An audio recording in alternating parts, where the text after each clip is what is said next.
Hello and welcome back to Invincible Asia. I'm George Clark and today I get to check out the very controversial In the Realm of the Senses, released on Blu-ray by Criterion.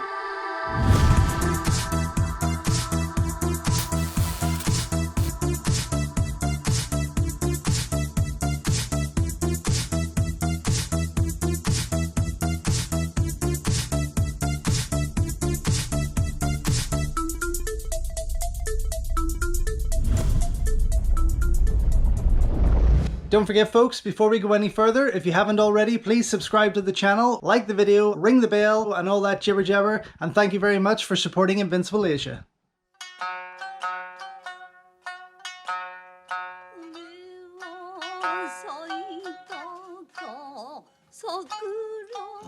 So this past week, I've had a rough week, and that's why there's not been a lot of videos going out. I'm going to be honest, I threw my back. I don't know how. But I was just like bedridden. I wasn't doing anything or going anywhere, and I certainly couldn't make any videos. That's why it was a pretty quiet week. That said, I had been sent out this incredible collection of movies from Radiance Films called Radical Japan, featuring 9 films or 7 feature films by Nagisa Oshima. And boy oh boy, what an experience they were. I've never seen anything quite like it, to be honest. He is quite a fascinating filmmaker, and he really did get me into wanting to see a bit more of this man's work. And that's why I went straight online and ordered one of his most controversial pieces, In the Realm of the Senses. Some say it's just straight up pornography.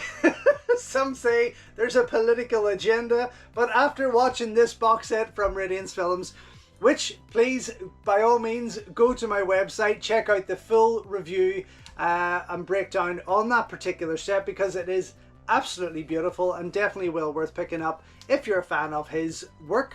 Even from this, I mean, he's always got something to say. There's always some sort of political or social commentary throughout that, but I just find him a fascinating filmmaker overall, and it is there's quite a lot to get through on that Radical Japan set there. But this kept coming up in interviews, in conversations, in Q&A sessions on the extra features, and I thought maybe this is a movie I need to see. So I went straight on, as I say, and picked it up. Released by Criterion. I'm not too sure when. Let me see, is there a quick date on there? No, there is nothing. But the one thing I did want to know was this uncut? Was this a controversial version? Because I know, and I still think it is banned in Japan today as its full version, but I know that this is indeed the uncut one. So I am very excited to get stuck into this and see what it's all about. Made in 1976, and he usually did make some controversial moves, I have to say. Tony Raines, who knew him quite well, does quite a few of the Q&As on there, and I have seen Tony's name pop up here. Audio commentary featuring Tony Raines, which is fantastic. So this is someone who knows Oshima inside out, and that's why I'm very excited for this, because we're going to get some great insights as to the effect this particular movie had on the cinematic world, never mind the censors. So in terms of special features for this, we have a restored high-definition digital transfer of the complete uncensored version with uncompressed monaural soundtrack. Audio commentary, as I say, from Tony Raines, an interview with actor Tatsuya Fuji, a 1976 interview with director Nagisa Oshima and actors Fuji and Iko Masuda, and a 2003 program featuring interviews with consulting producer Hayao Shibata, line producer Koji Wakamatsu, assistant director Yuichi Sai, and film distributor Yoko Asakura. Whew. Deleted footage and US trailer, plus a booklet featuring an essay by Japanese film scholar Donald Ritchie and a reprinted interview with Oshima. Very good, very friggin' excited. What do we got? 102 minutes on there. Oh, I'm so excited. Okay, yeah, so I mean, I kind of know what to expect, because there was one clip in an interview that just made my eyes pop out of my head, because I certainly wasn't expecting it. But that said, I am looking forward to it. Now inside, of course, we have got that thick book and the disc, as you can see. And I'm just going to slide that cover out just to see if there is, well, there is something on the other side, but I don't know if you're really going to pick it up, let's be honest. Hopefully there's not too much light gleaming off that there, and if I spin that round, you'll get an idea of what I mean. It might make more sense after I watch the movie. Of course it's going to make more sense. But please, by all means, go to the website, go to invincibleasia.com and check out my review for Radical Japan and get your pre-orders in. It is quite the box set, I have to say. But yes, here we have the front of the book, and on the back, a gorgeous, gorgeous looking shot. And some of his movies are beautifully done. Boy was one that really stood out to me. There were some visuals in that were just gorgeous, mind-blowing. Okay, let me quickly get through this. Although I'm afraid I don't want to give away I don't want to give away anything to myself, never mind you guys. But yes, sex is on the agenda here, and as I've mentioned, there has been some controversy surrounding how those particular scenes were filmed, because it is straight up in your face. Dicks, tits, ass, whatever you want, it's all there. And the clip that I saw, as I say, was very revealing. But I know, after watching a lot of his work all in the 1 week, I know that there is going to be something else to it. It's not just as straightforward as that, and it's not just because of the controversy as to why he did that.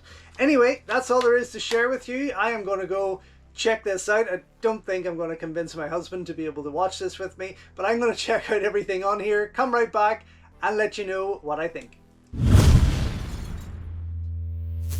So just back after checking out the Criterion Blu-ray release of In the Realm of the Senses, and what a movie. I mean, just gorgeous, absolutely beautiful, beautifully shot, beautifully directed. I mean, wonderfully acted. What those actors did on screen was quite phenomenal and eye-popping, yes, but not as shocking as I had hoped, or I suppose expected by today's standards. Now, yes, back in 1976, this no doubt shook a few critics up, and as we know, it is banned in Japan in its full context, let's just say there. But yes, an absolutely stunning movie nonetheless. Really, really loved it, and definitely one of my new favourite Nagisa Oshima movies. It is just spectacular. I watched it a second time with the audio commentary from Tony Raines. A much younger sounding Tony Raines, I have to say, to what we hear and see him in the interviews today on newer releases. But again, what a treat. I mean, this man is so informative, so natural about what he says. There's no thinking about it. He is just straight out with all the facts. And that is an audio commentary well worth listening for, because this is someone who was also a close friend of Oshima himself. So definitely one well worth checking out with that audio commentary. You have interviews. You have 3 sets of interviews. You've got one from 1976 from Belgian television. This is Oshima and the 2 main actors.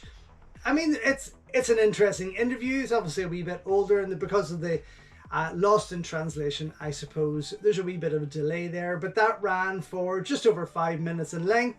Then you've an later interview, 2008, with the lead actor, who still looks fantastic in his older age, and that ran for probably around 17 minutes. And again, very interesting to see his views from the time it was shot, and looking back on it now as an older man, a more mature person, and seeing what his role was all about then. But fascinating what he did, I have to say. And then you have producers, the assistant director, and other people being interviewed in a segment called Recalling the Film that ran for, I mean, this one's quite long. It was probably about 39 minutes, just under 39 minutes in length, but there's a lot to get through there. And again, quite insightful as to how this was put together, because it couldn't be finished under the laws of Japan, couldn't be finished in Japan. So Oshima had to, let's say, co-produce with a French company, bring it to France to edit and put it out, I suppose, as a French film. So you will actually, it does open with French credits, which kind of threw me at the start, but whenever I listened to Tony Raines, of course he explained it all there. Then you have deleted scenes, about, I think there was 6 in all. These run for about 12 minutes. You get to see the footage contained in black and white, but then that cut piece in color there. I mean, they were okay. I can understand why they were cut, and they were cut to the director's agreement that it would just kind of like tighten up the movie there, and I understand that. And then last but not least, you have got the US trailer that ran for just over 2 minutes in length. Very unrestored, but still quite intriguing and quite gripping. But really cool to watch that unrestored trailer first before you go into this stunning HD restoration. I mean, it was just gorgeous, so beautifully shot and so colorful, and a lot of it is indoors. There's very few taking place outside, but it was a closed set according to Tony. But I mean, overall, blown away by it. Stunning movie. No action at all, but as a movie maker and as someone who loves good movies, this is absolutely well up there for me. Just an amazing piece. But yes, that's it from Criterion. As you can see behind me, there's not much going on here apart from what looks like a couple of cum splatters on her face there. But yes, I loved it. So glad that I got it. Can't believe I've waited this long. Double thumbs up for me. Super glad that it's in my collection. Out now to buy from Criterion. So thank you once again for watching another video here on Invincible Asia. Don't forget you can check out hundreds of others here on the channel. You can also show your continued support by heading over to my new merch store or by checking out invincibleasia.com, where you can read my full movie reviews and follow me on Instagram at InvincibleAsia. Until next time though, enjoy your Kung Fu and I will see you soon.